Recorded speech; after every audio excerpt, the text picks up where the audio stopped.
your strength, in your heart, your resilience, and your ability to stand tall side by side with your brother and sister. No matter living in a world, it's a struggle to stay alive. One love, keep us together. Knowledge is power. Information is key. And that is why we aim to unlock the doors of opinion, unveiling the stories that need to be told. The Morning Express on Mainland 98.3 FM from 5 a.m. to 11 a.m.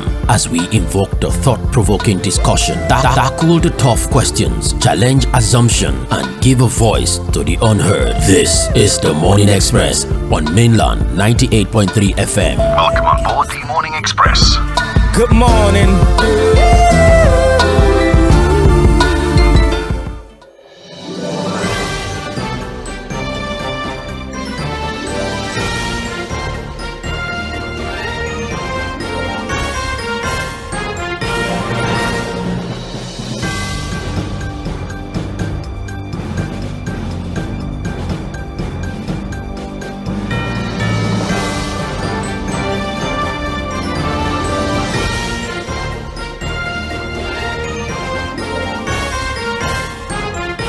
A lovely morning to you. Welcome to a new week, and this is the Morning Express on Mainland 98.3 FM, the sound of Lagos. My name is Sage Babalola, and I'll be taking you through the papers today as we open with this stretch of trends in the papers, our daily newspaper review program on this frequency. Now, as we look through the dailies, do well to come along with us via Facebook and YouTube, where we'll be streaming all the programs, also available on our websites www.mainlandfm.com. And as our usual practice every Monday here, as is the start of a new week, we do the best we can to sort of give you a summary of weekend stories so as to ensure continuity as we look at the most recent reports this morning. Don't forget where you are. This is Mainland 98.3 FM.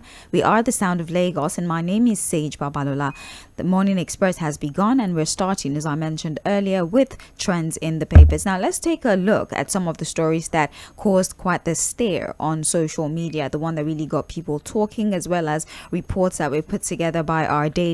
Now, over the weekend, the Punch newspaper reported NAF deploys surveillance aircraft to track abducted Oyo teachers, pupils.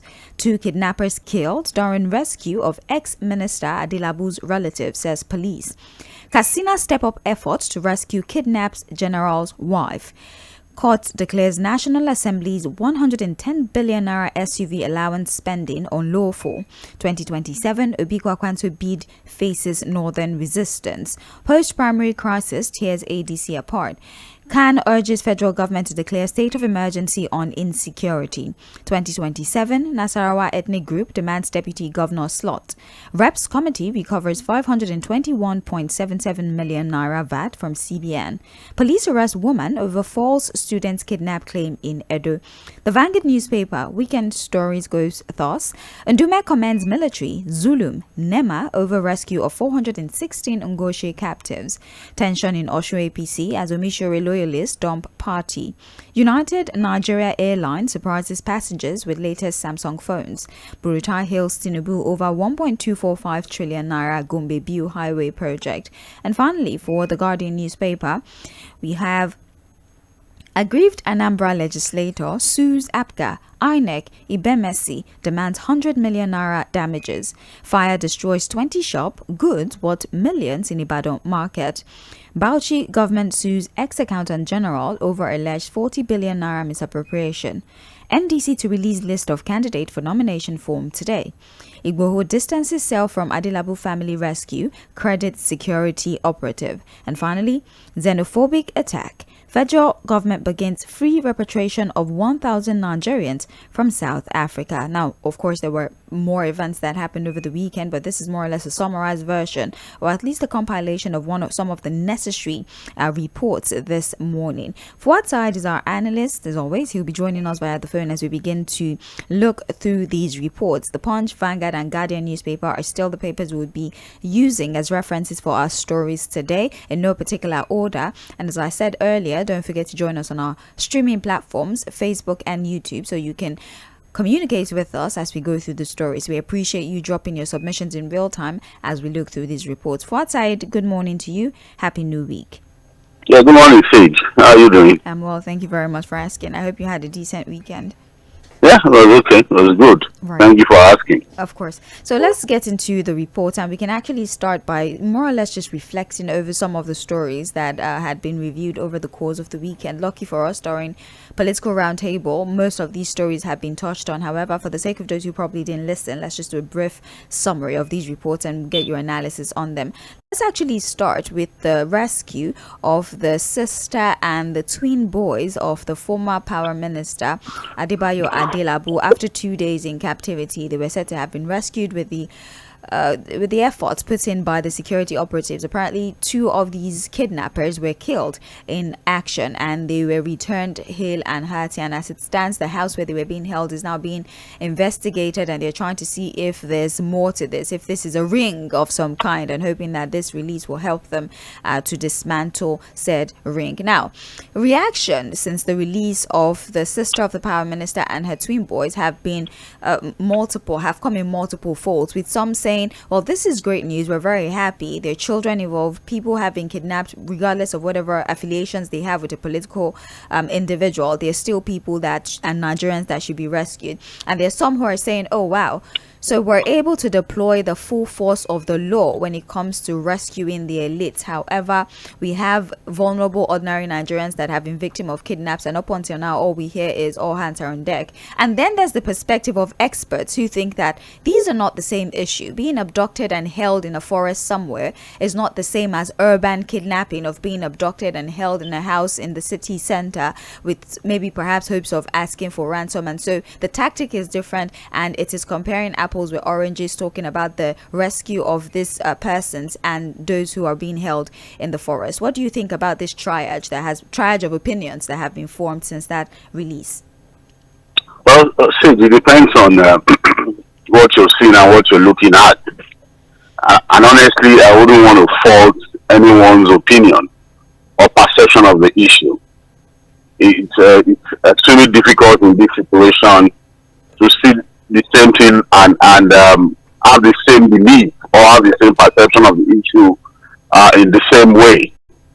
But for me, and this is my own opinion, honestly, the reality is that, look, the situation is a bit different, because again, you are talking about an abduction that's taking place in a city center, in an urban area, in a developed area. And from what we saw, the little we saw of the video of the rescue of the Adelabus, let's call them the Adelabus now, you would see that, well, it probably would have been easier to track them, would have been easier to carry out such an operation if you compare it to doing the same thing for people who are hiding somewhere in a large forest.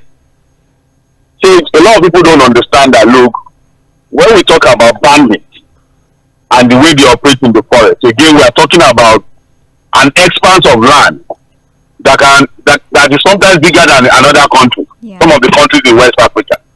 For example, if we tell you how big the Sambisa forest is, and for people, for some of the information we have, for some of the research is done, even the Oyo National Park, runs all through to parts of Kwara, parts of Niger, and even parts of Benin Republic. See, that's to tell you how big that forest is.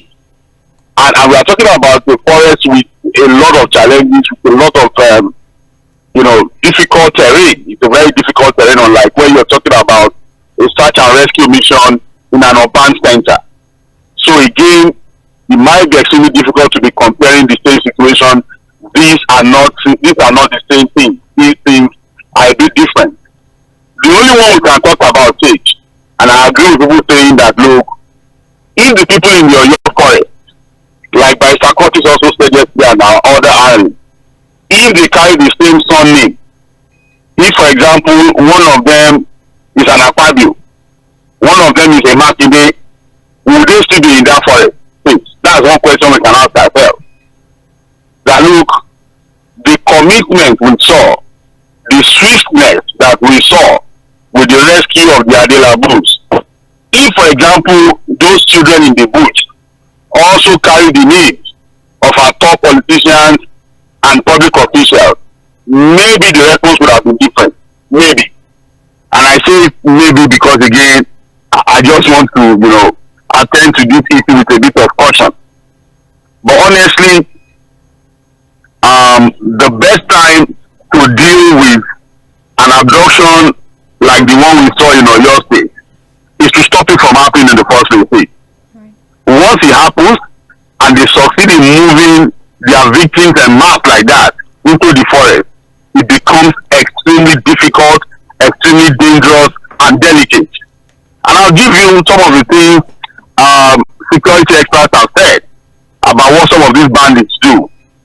First and foremost, there's been questions around how they communicate. Right. That they make phone calls, they demand for ransom. I've seen a number of security experts who say, you know what, they don't even use their phones. They use multiple phones. Sometimes some of these phones are stolen. And what they do is that they keep migrating. These guys are like bush rats. They are not different from all these bush rabbits, bush, because they can move around. They understand the track. You don't understand the forest like they do.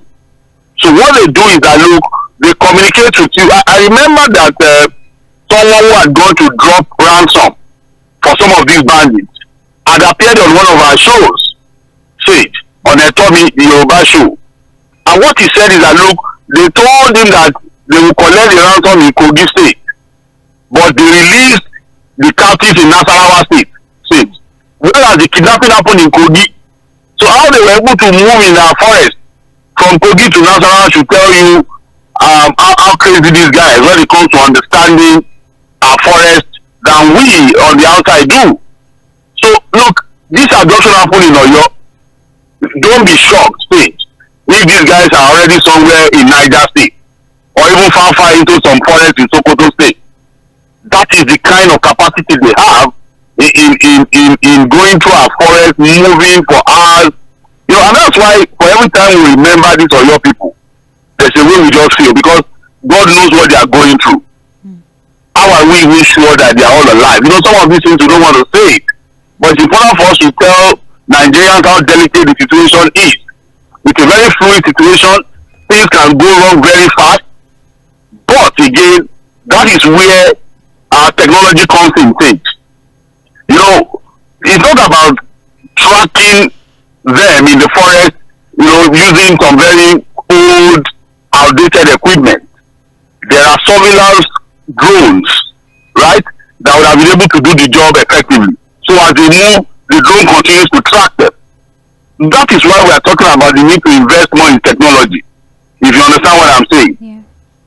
Again, I think we've done 1 or 2 satellites. I don't know how effective our satellites are, because again, with the US, what they do most times apart from drones is to ensure that their satellite keeps an eye on these guys. They are able to map out their movement and all of that. So I think that, look, this fight against banditry and terrorism, as we are talking about getting more forest guards, recruiting more people into the police, recruiting more soldiers, we must also be thinking about, how to, invest more on technology. What 1,000 soldiers will do, these days, technology will do it so easily and more effectively. And we have to begin to think in that direction. But, again, we appeal to the government. Get our people back. We are happy that the Borno people are back, and some of the Borno captives are back. I think about 360 of them. But we want our children, our teachers, in Oyo State to be returned safely too. So we urge the government to do more. Team speed up whatever they are doing. Let's have a more coordinated effort so that these guys can be back. It's already 24 days in the forest with these animals. It's unfortunate. Well, speaking of efforts of the government, as we know, 416 abducted persons have been released. Now, the numbers are tad conflicting. International newspapers are putting out 360, local media are putting 416. But the most important thing is that these persons have been released. I think that's the most significant part of it. They've been in captivity for a couple couple of months now, and they were the ones abducted from Tğᴇ. They were abducted the 3rd of March. Now they've all been released. From March. Yeah, from the 3rd of March. And I did see the pictures and the videos. Fᴜᴜ, that is an entire community. 400 people, even if it's that 360, we saw them when pictures of them were taken. That is an entire community. And you start to wonder, where exactly did they keep over 300 people? How were they feeding them? How were they taking care of them? Yeah. Were they prioritizing their care? Did anybody die there? These were questions. Where were they kept to the point that we were not... How did they also move them en masse out of the community? Because that's a lot of people, right? You cannot even see the faces of everyone in the picture. The picture could never capture the face of everybody when they were released. But first, let's talk about the efforts. Now, details of how they were rescued have not been made available to the public. We don't know if it was a negotiation. We don't know exactly how their release was secured. But the most important thing is that they're out of captivity at this time. So let's look at all the factors at play. How were they released? How is it that a movement of that many people was possible? Why did it take this long? And any other aspects you'd like to explore? Sid, I've talked about it severally. And for me, trying to read up on some of these things, studying these things, also engaging with security experts. And so the question is this, because it's going to come as a question too. My analysis here too will come in the form of, a number of questions. Now, this is a plot, Sid. And I say it's a plot because people are somewhere, maybe hiding in the bush. Maybe they have their sleeper cells in our communities. They have informants among the people. So what they do is that they come out, right? They storm our communities, abduct people en masse in their hundreds, right? And then move them into the forest. Wherever they move them to, they consider it a secure place. Maybe they'll be migrating from time to time so that they are not just in a place. That entire thing itself is a plot. Now, if you move people en masse, there's a lot of logistics that comes with it. Yeah. I don't think it will be easy to move over 400 people on a motorcycle. I doubt it. A truck is necessary. So do they need a truck in those forests? Where do they get the truck? How do they fuel the truck? Who drives it? At what point does the truck come in? Or are they going to be moving them as the way they move cattle? No, I doubt it. That's going to be extremely... You understand? So we need to ask ourselves, how do they move these people to the point where it now takes us months to be able to track them or rescue them? The question again is this. These guys who are doing these things, who are their suppliers? How do they feed themselves? Who takes care of them? Where do they get petrol from? Who are the courier, the people who move things in and out of the forest for them? So I think that, look, our intelligence community has a lot of work to do and a lot of questions to answer, if you ask me. Because within this plot that I've just described to you, there's a lot of loose plot. There are a lot of loose areas that we can explore to track down these people. If you understand what I'm saying, because how do they get to the point where they come into our communities and move people in their hundreds? And then they move to a point where, for months, that then nobody's able to track them, nobody's able to, take the fight to them, eliminate them, neutralize them, and rescue our people. So, honestly said, there was one you could see that even the military had to go and use a truck to bring them out. They took their trucks there. So because a lot of times when you get the report, the bandits came on motorcycle. Yeah. So if you know they carry 5 on each by motorcycle, how many motorcycles did they come with? How are they able to drive motorcycles for hours in our communities without any resistance from our security operators? Look, if we decide to continue to analyze this matter, we will have more than 1,000 questions without any answers. It is only our intelligence community, our security operatives, that can provide answers to some of these questions. And I think these are germane questions, these are valid questions. If you look at how consistent, how persistent, and the number of times these things have happened over and over again. Indeed, indeed. Again, we must emphasize that we're very happy that they're back. We also are concerned about what treatment will be meted out to them now that they're out there. Are they going to be set up? When are they going to be relocated? Are they going to be abandoned in IDP camps that we've seen over time? And also questions around logistics. I don't believe that they would walk for hours. If 400 people are walking in the forest, I'm sure somebody would have seen them. If it's a truck, we have well enough checkpoints on major roads. So the security operative must have stopped that truck to look inside. And if that was not the case, why is it that that truck was not stopped? Where were they held that nobody noticed where they were? Were they collaborators, people within that community? For March, say, if it happened in March, so April, May, so over 2 months ago, I mean, who was supplying them food, as you've mentioned? The person who's cooking for them, did they not see cooking for 400 people? Were there no questions about why are we cooking for this many people? Are they were not eating, or were they collaborators? So there are many questions to be answered. See, let's ask this very question. When we talk about Borno, it's okay, but your bandits, right? These are your bandits. Yeah. Now it's about 24 days. Yeah. So are the bandits not eating? Are they not eating anything? Are they not feeding themselves? So who is moving things in and out for them as this abduction perceive? Are there people giving them food?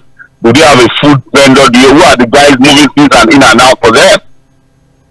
Are they moving them? Are we tracking them? Do we have an eye on them? Is there surveillance on them? Because I just saw a report that we just deployed a surveillance aircraft to track them. I think, if we are just deploying the surveillance aircraft, then that would be very, very unfortunate to say. But I just saw the report in the paper today that I think the Air Force just deployed a surveillance aircraft. Surveillance 24 days after stage. Well, the report says they continue to provide aerial surveillance. So I would like to think that the continuity here, the surveillance has always been there. Perhaps has been there. Maybe they just consolidated on the effort on ground before. So I would like to think that continue to provide means that they have been providing, but they needed to. So we have an eye on them. We know where they are. According to this report in the Vanguard. Okay.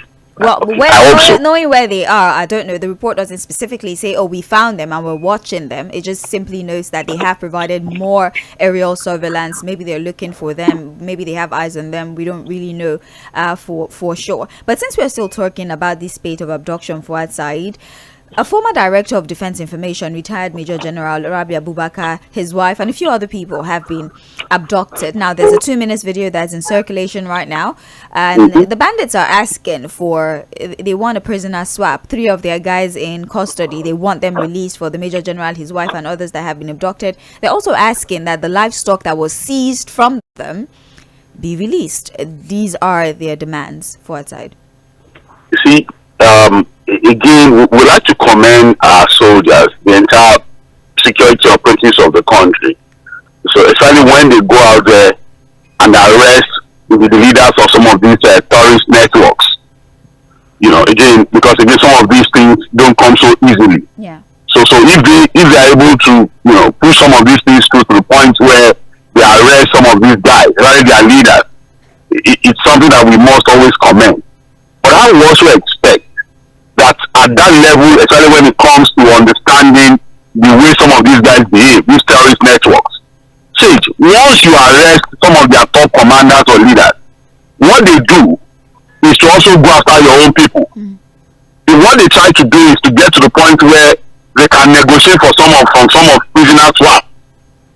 You understand? So what they do, and it's not a new tactic, it's not something new. If you followed the way some of these terror groups operate. So once they arrest their leaders, they try to go into communities to abduct people and then get you to the point where you can negotiate, and then they begin to demand for the release of their leaders. So what it means is that our security operators must understand that, look, if you arrest 2 of their leaders, know that these guys are going to strike, and so be on the watch out and the lookout for them. They will come. And one of the things they will do is to abduct people en masse, or abduct people to the point where they can negotiate for the release of their leaders. It was extremely painful, and I'll say it is extremely painful to continue to see the video of a former general and his wife, being paraded like common ordinary people. If you know what it means to be a general in the army, and you could see that, look, these are things, look, we are in strange times to say. The man is begging for his life and also helping terrorists to push through their demand to the government. It is shameful, it is unfortunate, it is sad that a former general in the Nigerian army is in that situation. I hope he will be rescued soon. I hope what it takes will be done, whatever it takes will be done to secure his release. You see, I don't know. You don't say there are some things you see, the things you look at, you try to process it, you try to make it make sense. It does not just make any sense. Wow. It cannot and does not just make any sense.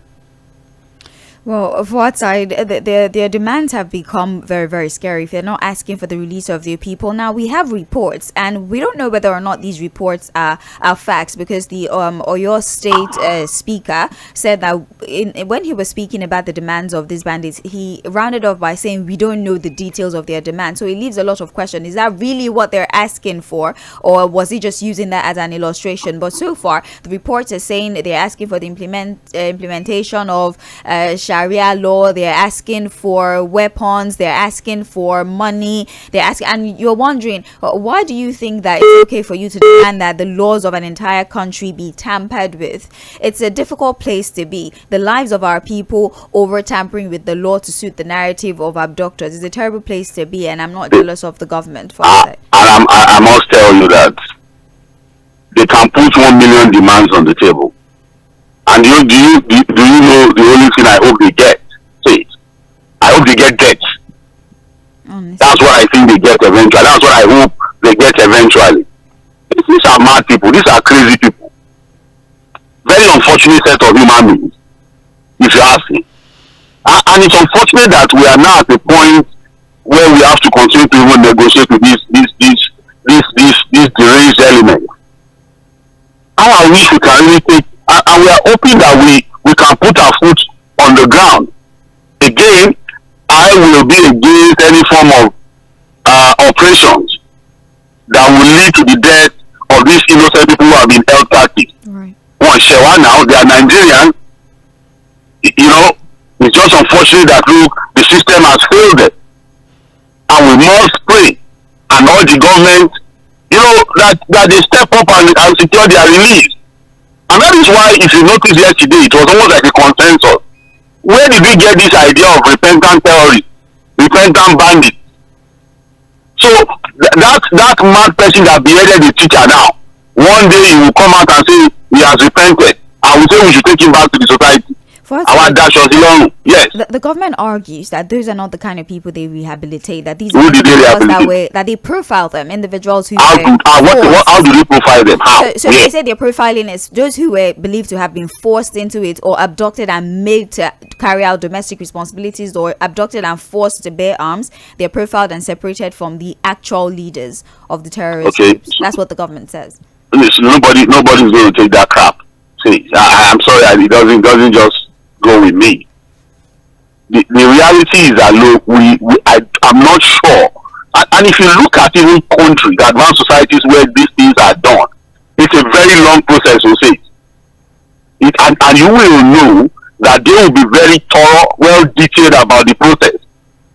Look, what we have seen, and from my own analysis, is that, look, and like also by Sakoti said yesterday, some of these governors in the north are so happy to welcome their people back. They just want to get them back into the society. Even before now, say, were they not the ones that started talking about the kinetic and non-kinetic means? They were the ones that brought up the idea now. Now you cannot just go kinetic, you also have to look at non-kinetic means. And we are saying that, look, whatever you have done is not working. What appears to be working and may only be the only option to solving this problem is to take these fights to these guys and eliminate them.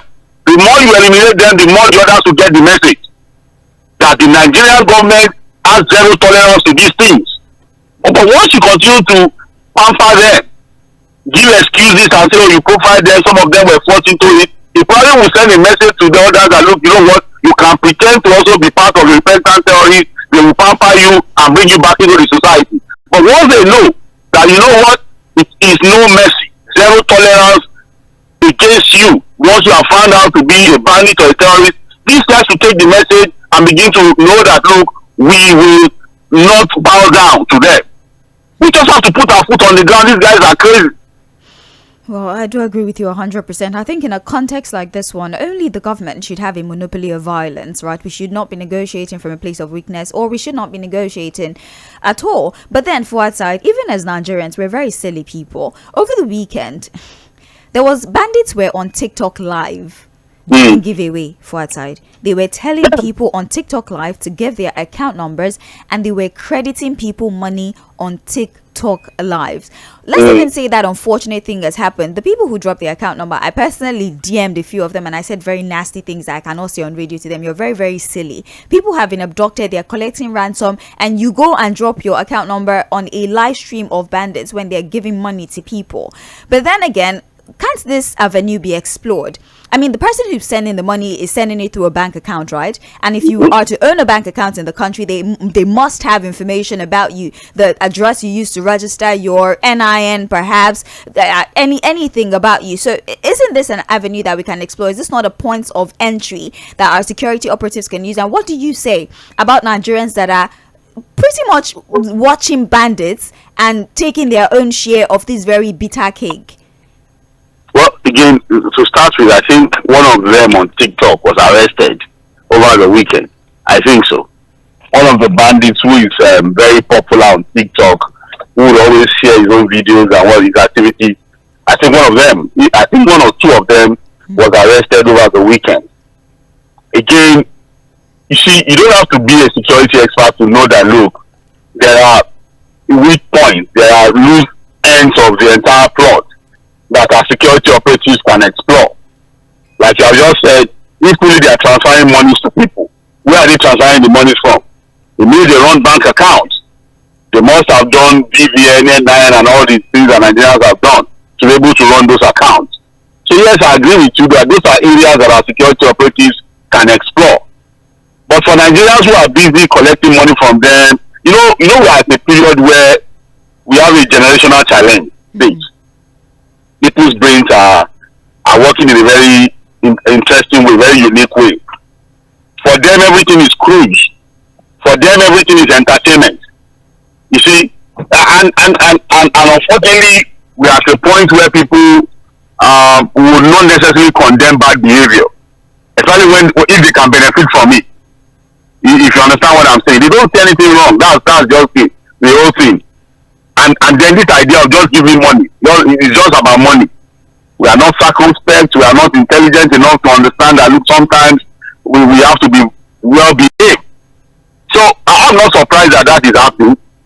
And I'm even surprised that you have to engage them. I will not. I was distraught. It was so disgusting. When it broke apart, I didn't know what was happening, and then I went to check, and I'm like, I first thought this was rumor mongers and the way they usually do, but this was a real thing that was happening for us, and they were engaging. I was disgusted. Yeah, well, I'm not surprised that that's happening. Our social values have gone down the drain, So I'm sorry, I'm not surprised. Shocking if you ask me, but surprised no. For our side, let's talk about the National Assembly. We have Godswill Akpabio. This is the Punch newspaper reporting terrorism sponsors must be exposed.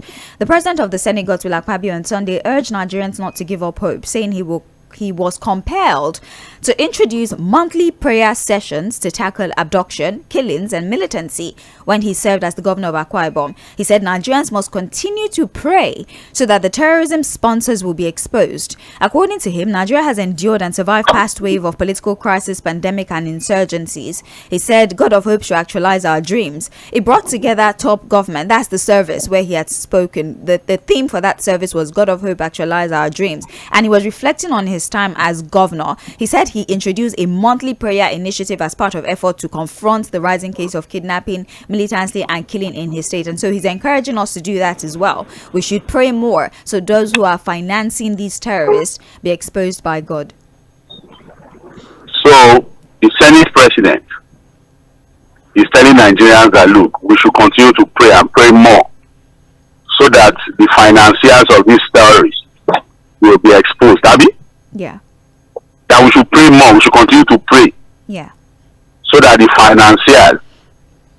So when we elected him, when the people in Akwa Ibom elected him as a senator, and then he also ran and became the head of the Senate as the Senate president. What he told them that he was going to be a pastor calling for prayers, Abby. He's trying to So the work party we are not saying, it is the prayer part that he's talking about. You know, see, I think it was a very popular U.S. politician that said this thing. That look, never trust a religious leader that tells you how to vote. And also, never trust a politician that tells you to pray. Faith. If any religious leader tells you how to vote, don't trust that religious leader. And if you ever see any politician that mounts the podium,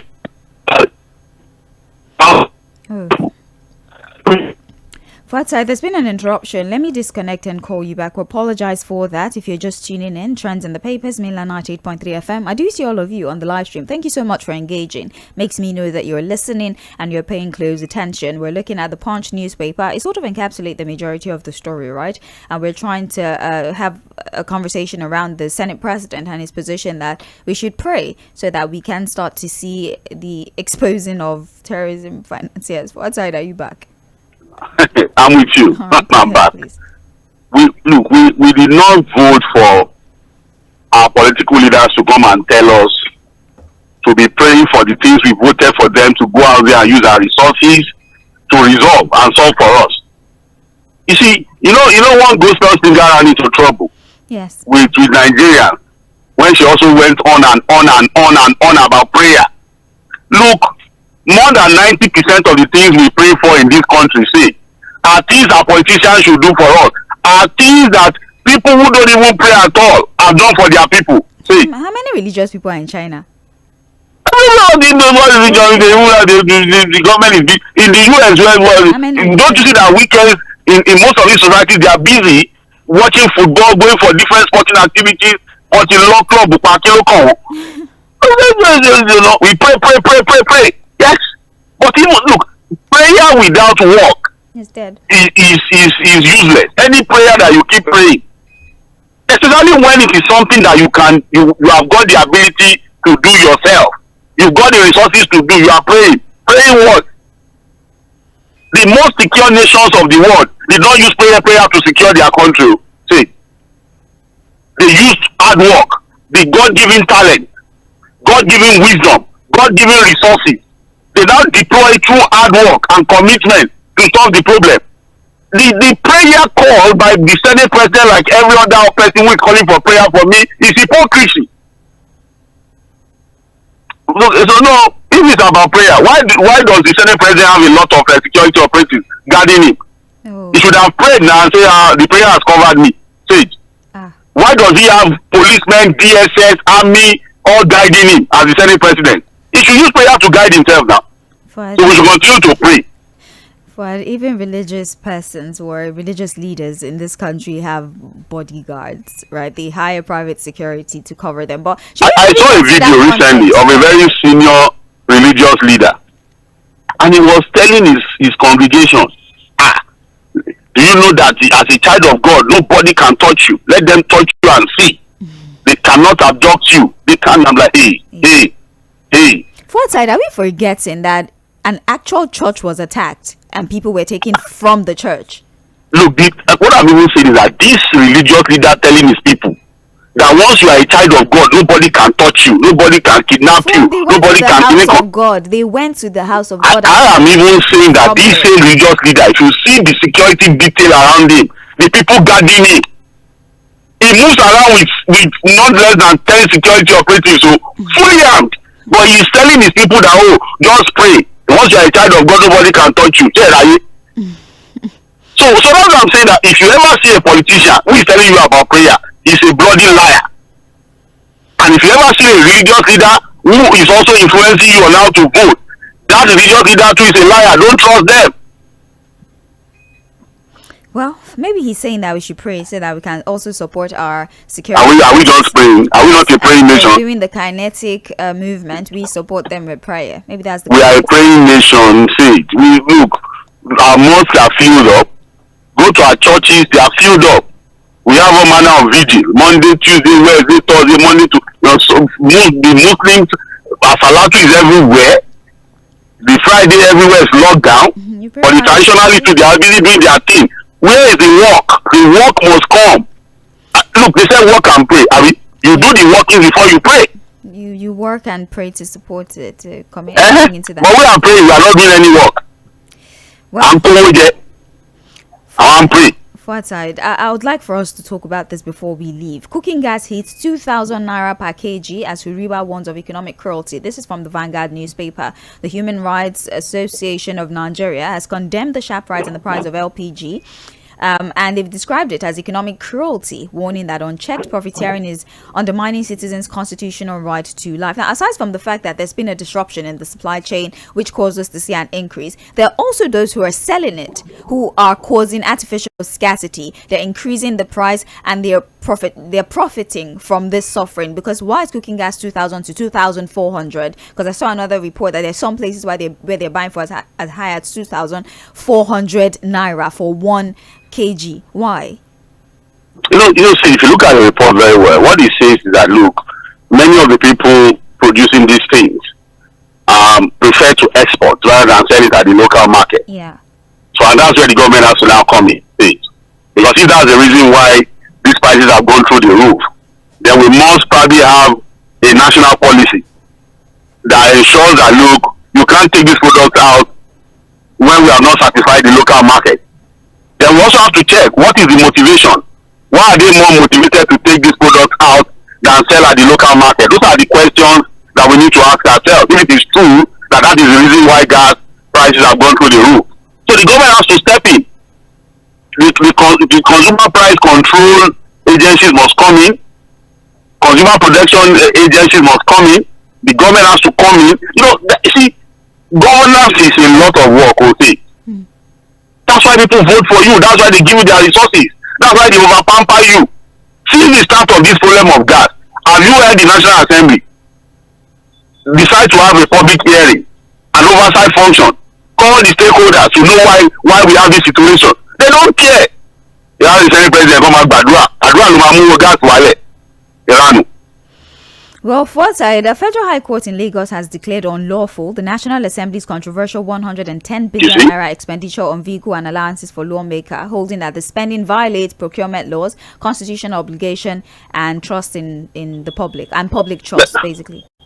Let's thank Sarah for taking this up. I know they've taken quite a number of issues up, on behalf of the people. This is another victory for Sarah. And what does this say? Now, look, you guys are just appropriating money for yourself. And a lot of this money that you disburse violate the Procurement Act, SUV. You saw the amount, 40 billion. Yeah, and then I think about 70 billion, just to also take care of newcomers. And when they started that in 2020, remember, Sarah took them to court and said, look, you can't just be disbursing money, especially when it violates our extant laws. The courts have held that, look, the National Assembly erred in doing that. You see that when they bought the SUV, how many prayers did they make? I will be locked back. What? When they were buying the SUV, so, and the fact, we always talk about the fact that, look, Nigeria is not poor, say it. What has happened to Nigeria is that, look, we have enough resources. The resources we don't have is the resources that can satisfy the greed of the political class. They just want to continue to acquire. These are people who have SUVs, who have vehicles already. But for every time they come in, they want to buy vehicles. They want to buy houses. They want to renovate. Every year they are buying computers. Thank you for answering. Who buys computers every year, see? Maybe they want the latest model. Thank you very much. Thank you very much, Forsyth, for your analysis. We